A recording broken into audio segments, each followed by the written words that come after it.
आज आपण बनवूयात एकदम गावरान स्टाईल शेवग्याच्या शेंगाची भाजी, जे की खायला खूप चविष्ट लागते. एकदम गावरान टाईपमध्ये.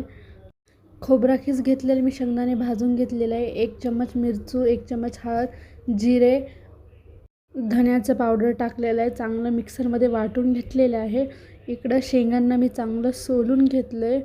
4 चम्मच तेल टाकले, जिरे टाकले, तिखे टाकले आणि कांदे टाकलेले. त्यामध्ये टमाटे टाकले. चांगलं त्याला परतून घेऊयात लालसर.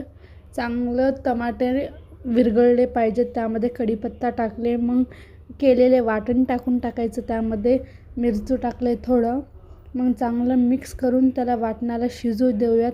मग त्यामध्ये नाही का आपण शेवगा टाकून देऊन चांगलं त्याला एक 5-10 मिनटं वाफू देऊयात. वाफल्यावरती त्यामध्ये मीठ टाकत आणि गरम पाणी टाकूयात. थंड पाणी अजिबात टाकायचं नाही. थंड पाण्याने भाजीचा चव जातो. त्यामुळं शक्यतो तर गरम पाणीच टाकायचं. गरम पाणी टाकून चांगलं त्याला शिजू देऊयात कमी गॅसवरती एक 5-10 मिनटं. मग शिजल्यावरती आपण त्यामध्ये कोथिंबीर वगैरे टाकून घेऊयात चांगलं आणि एकदा चांगलं काढून घ्यायचं आणि चेक करायचं शेंगा शिजले का नाही. आणि तुमची गावरान स्टाईल शेवग्याच्या शेंगाची भाजी तयार आहे. तुम्ही पण नक्की घरी करून पहा. या पद्धतीने खूप चविष्ट बनेल, खूप आवडेल तुम्हाला. आणि माझ्या चॅनलला सबस्क्राईब करा, फॉलो करा अँड लाईक करा.